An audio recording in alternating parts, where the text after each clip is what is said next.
Alhamdulillahirabbil alamin. Pada kesempatan kali ini kita dapat berkumpul di Masjid Al-Muhajirin untuk melaksanakan agenda kajian Prisma. Pada kesempatan kali ini saya menjadi MC akan menginformasikan agenda ini diisi oleh Kak Najib. Kepada Kak Najib dipersilahkan. Bismillahirrahmanirrahim. Assalamualaikum warahmatullahi wabarakatuh. Alhamdulillahirabbil alamin. Allahumma asyir wa la tu'asyir. Allahumma inna wa ma qadaita min amrin faj'al akibatahu rasyada. Allahumma sholli wa sallim wa barik ala sayyidina Muhammadin wa ala alihi wa sahbihi wa sallim, amma ba'du.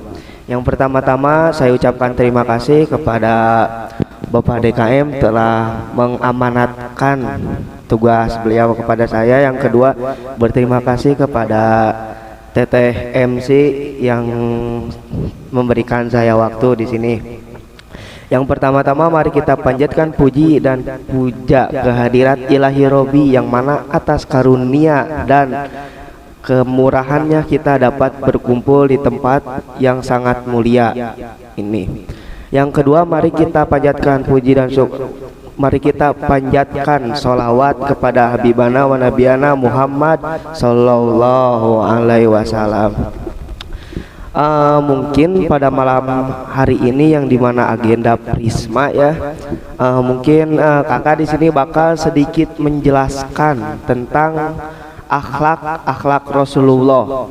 Kita ambil titik poinnya saja, sebagian akhlak Rasulullah. Perlu kalian ketahui juga dalam suatu keterangan disebutkan innamal bu'istu liutamimal makarimal akhlak. Tidaklah saya diutus melainkan hanya untuk menyempurnakan akhlak. Jadi tugas Rasulullah Shallallahu Alaihi Wasallam di mana diutus ke dunia ini oleh Yang Maha Kuasa untuk menyempurnakan akhlak pada zaman jahiliyah, yang dimana akhlak penurunan akhlak, degradasi akhlak pada zaman jahiliyah sudah tergerus kepada akhlak yang jahiliyah yang bodoh. Salah satunya menguburkan anak perempuan hidup-hidup, perjudian, mabok-mabokan gitu. Itu adalah akhlak jahiliyah. Nah, jadi karena kebobrokan Arab jahiliyah, diutuslah seorang Rasul yang ini bernama Muhammad Sallallahu Alaihi Wasallam. Yang dimana boleh dicatat dulu sedikit, gak banyak lah. Akhlak Rasulullah. Ini yang penting-pentingnya saja ya. Sebenarnya akhlak beliau itu sangat banyak sekali dan sangat layak untuk kita implementasikan dalam kehidupan kita sehari-hari. Yang pertama, akhlak beliau itu ikhlas. Nah, jadi di sini ya kalian bisa menulis poin-poin pentingnya saja dari ikhlas itu sendiri. Saya tidak akan menyuruh kalian untuk nulis ini, tapi yang kalian rasa penting tulis. Apa itu ikhlas? Ada yang tahu nggak ikhlas itu apa? Kalau ada yang bisa jawab nanti saya kasih hadiah. Ada nggak? Hadiah ini mah asli pokoknya mah. Nggak ada. Sok ngacung dulu. Nah, ikhlas, masa kita sering mendengar kehidupan sehari-hari apa itu ikhlas. Nggak ada. Hah? Ya udah. Nah, jadi di sini kakak jelasin apa itu ikhlas. Ikhlas itu memurnikan niat semata-mata hanya Allah Ta'ala. Sekali lagi, ikhlas adalah memurnikan niat semata-mata hanya karena Allah Ta'ala. Nah, jadi ikhlas adalah memurnikan niat.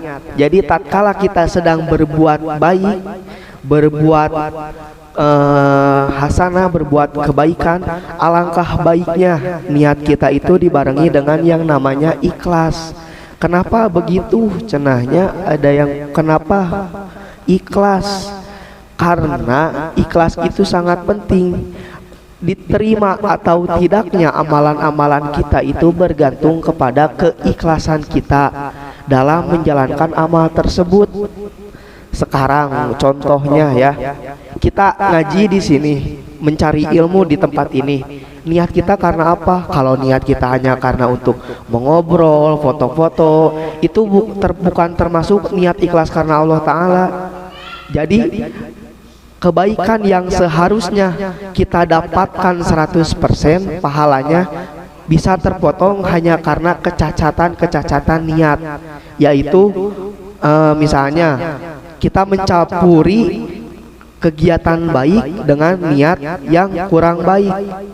Contohnya sekarang ngaji nih di sini, ngajinya mah bener niatnya, oh ikhlas ingin mencari ilmu, tetapi ada dalam hati ada niat-niat yang kurang baik, dimana oh nanti pulang ngaji pengen jajan, pengen kumpul sama temen-temen, pengen ngegibah dulu orang-orang, ngegibah dulu cowok-cowok cewek-cewek di sekolahnya.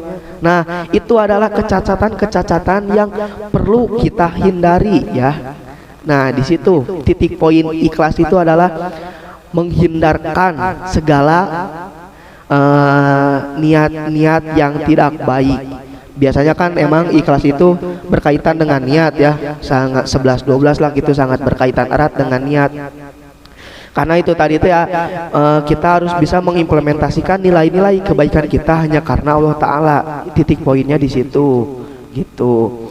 Nah kita lanjut, akhlak baik yang kedua yaitu yakin dan tawakal.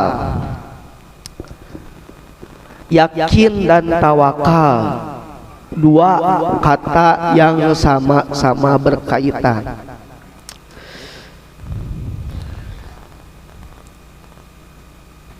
Yakin dan tawakal itu sangat berkaitan ya. Jadi antara yakin dan tawakal itu harus menjadi sebuah satu kesatuan yang mana saling terhubung antara yakin dan tawakal.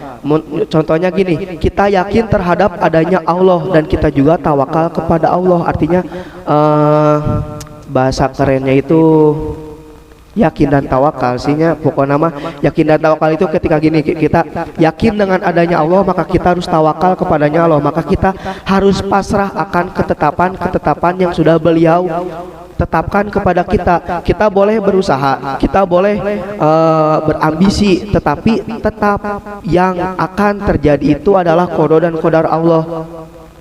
Bahkan salah satu guru saya di pesantren ya pernah mengatakan begini, manusia berkehendak, Allah berkehendak, tetapi yang akan terjadi adalah kehendak Allah. Kenapa begitu?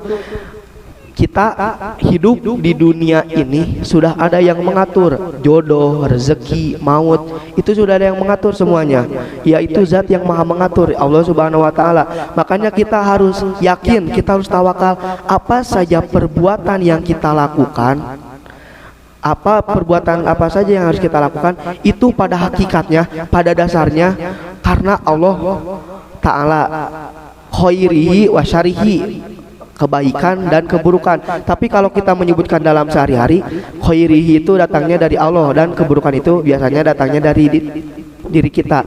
Di luar konteks pembelajaran ya.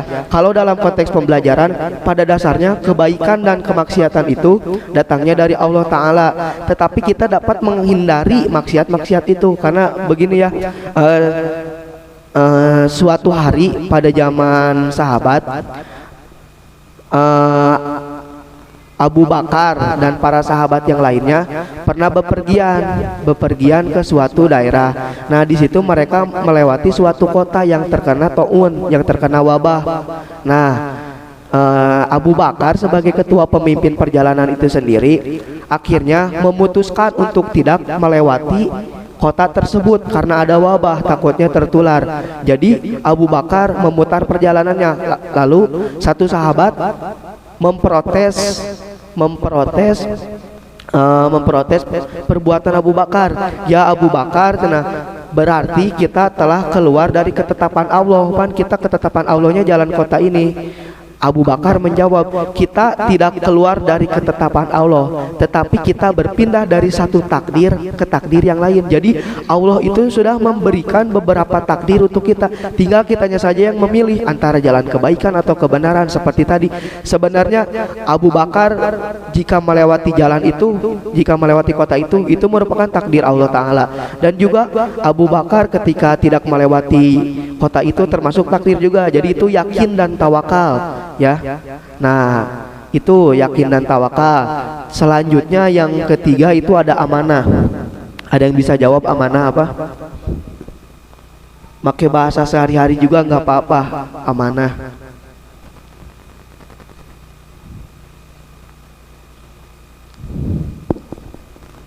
Ada nggak yang tahu? Sok Dika. Nah itu ya amanah, Dika benar. Cuman tadi teh saya teh mau menyebutkan yang bisa jauh dapat hadiah, tapi Dika belum saya ngomong gitu udah jawab, jadi hadiahnya gugur. Next. Nah jadi amanah ya, amanah itu yang tadi Dika katakan apa Dik?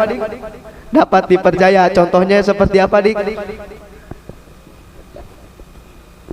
Nah, memegang tanggung jawab, benar.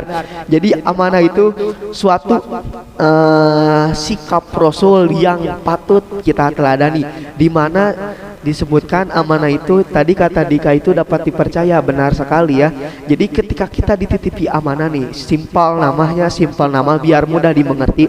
Misalnya ada orang yang menyuruh kepada kita ke Wawa, misalnya nantinya Wawa, kakak teh nitipin ke Wawa, bahwa nanti kalau ada kurir Shopee COD, ya pastikan uang 15.000. Tah pas datang kurir Shopee COD na, ku Wawa teh dikasihkan uang 15.000 eta kasih kurirna. Nah berarti Wawa itu telah melakukan amanah yang saya titipkan, yang kakak berikan kepada Wawa. Gimana cenah contoh kebalikan orang yang tidak amanah? Misalnya saya ke Aminya, Mi ini kalau ada Shopee COD, ini uang 15.000 kasihin ke si kurir Shopee-nya. Nah uang 15.000 nya teh ku si Ami teh malah dijajanin. Nah itu yang jadi masalah. Itu adalah suatu sikap yang tidak amanah ya. Awas, jangan sampai kita tidak amanah karena kepercayaan itu mahalnya. Pernah mendengar kata-kata itu? Kepercayaan itu mahal. Emang sangat benar, kepercayaan itu mahal. Jadi orang tidak semata-mata orang menitipi amanah kepada kita, berarti orang yang menitipi itu percaya kepada kita. Kalau kita merusak sekali saja kepercayaan orang itu, maka kita akan senantiasa kedepannya tidak dipercaya lagi. Contohnya gini, tadi si Ami kan gitunya tidak amanah. Nah, next time kakak teh mau belanja lagi, COD lagi nya, otomatis man kakak teh traumanya kamari anu 15.000 dititipan teu dibikeunnya kasih kurirna, apalagi uang yang lebih besar daripada itu. Nah itu jadi kepercayaan suatu orang itu dinilai dari amanah atau tidaknya orang tersebutnya gitu. Itu akhlak Rasul yang keberapa tadi teh? Yang ketiga. Yang keempat jujur. Ada yang bisa jawab gak jujur? Harus ikhlas dong, harus tanpa dikasih hadiah pun harus bisa menjawab. Ada yang bisa jawab gak? Jujur. Jujur mah ya. Udah pada tahu menurutnya definisi jujur itu ya kita melakukan apanya, jujur dalam bahasa simpelnya mah itu hampir sama seperti amanahnya, dapat dipercaya. Kalau amanah itu konteksnya biasanya dalam barang atau titipan, tapi jujur itu biasanya konteksnya dalam ucapan kita. Jadi termasuk juga jujur itu suatu yang menggiring opini orang kepada pertanggungjawaban kita gitu. Jadi benar atau tidaknya omongan orang itu biasanya dilihat dari kejujuran orang tersebut gitunya. Jadi kalau kita ingin dipercaya oleh orang, kita harus bersikap satu tadi amanah, yang kedua kita bersikap jujur, tidak berbohong. Kita ditanya udah makan belum, ya kita jawab apa adanya. Kalau udah kita jawab udah, kalau belum kita jawab belum. Tapi kalau kita ditanya berbohong berarti kita tidak jujurnya. Jadi jujur juga itu termasuk salah satu sifat Rasul yang harus kita implementasikan. Yang ketiga tadi, yang keempat tadi jujur. Ini yang terakhirnya sifat, salah satu, sebenarnya masih banyak sekali sifat-sifat Rasul itu tertera dalam hadis, dalam Al-Quran. Nah sifat Rasul yang kita bahas pada malam ini terakhir itu murah senyum dan selalu ceria. Nah, ya, ini seperti kebaikan yang sering sekali kita sepelekan gitu. Sering, padahal murah senyum dan ceria itu termasuk sifat Rasul, termasuk ibadah gitu. Dalam arti juga kan walau antal qabil biwajihin tolkin, walaupun dengan bersenyum di hadapan saudara kalian. Jadi kita bersenyum itu sudah termasuk ibadah ya. Jadi misalnya kita ketemu orang baik yang lebih tua atau yang lebih muda dari kita, ketika kita berpapasan dengan orang, yang namanya orang manusia secara umum general, nah ketika kita berpapasan, alangkah baiknya, bukan alangkah baiknya, memang seharusnya kita menunjukkan wajah yang senyum, ceria, terlepas dari apapun itu kegelisahan yang ada di hati kita. Misalnya Wawa lagi putus cintanya, Wawa lagi putus cinta, nah terus kabawa gitu sehari-hari teh cemberut, ngelihat orang teh cemberut, pan dina kalau kita ketemu orang yang cemberut pan sok dina hati kita teh sok ada nih menggerutu, ih meni hasem banget nanya gitunya, naon sih orang boga salah henteu gitu kan. Jadi alangkah baiknya ketika kita bertemu orang itu ya murah senyum, kita so asik tayanya, tapi jangan so asik teh, tapi udah we cukup dengan senyum itu menunjukkan jati diri kita yang sesungguhnya, menunjukkan keeleganan kita gitu dalam bersosial. Ketemu orang senyum, masang wajah yang ceria, pan orang juga nanti teh menggiring opini orang teh, oh cenah si eta mah bagus, murah senyum, ramah, someah cenah. Jadi senyum dan memasang muka ceria itu adalah hal-hal yang sering sekali kita sepelekan, tetapi itu adalah suatu kebaikan yang nilainya sangat berharga gitu ya.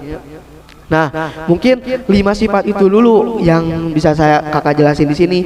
Nanti kalau ada waktu, insya Allah pertemuan selanjutnya akan kita bahas lagi. Ini juga waktunya Pak, karena keterbatasan waktu, limit waktu. Udah mau adzan isya, sekarang kita sholat, yang laki-laki kita sholat berjamaah dulu. Terus kalaupun ada yang mau nanti ditanyakan, bisalah itu mah datang ke rumah atau WhatsApp atau DM, atau yang mau laki-laki yang mau nge-push rank, sekarang udah turun seasonnya hari epic abadi, bisa DM, nanti kita mabar bareng, santailah digendong-gendong pokoknya namanya. Yang mau mabar ML boleh silakan, pokoknya mah santai kan. Ini Prisma tuh pemuda-pemudanya, jadi calon-calon penerus di Putrako ini gitu. Jadi harus paling terbaik dalam urusan apapun itu, dalam segala hal, dalam game hayu, dalam ngaji hayu, dalam segala hal. Nah mungkin sekian yang bisa saya sampaikan. Wabillahi taufiq wal hidayah. Wassalamualaikum warahmatullahi wabarakatuh.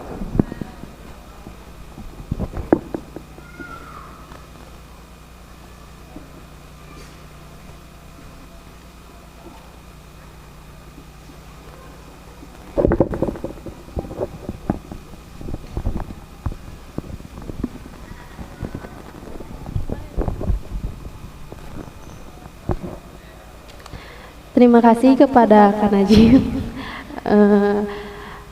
Marilah kita akhiri acara ini dengan membaca Alhamdulillah. Sekian dari saya. Wassalamualaikum warahmatullahi wabarakatuh.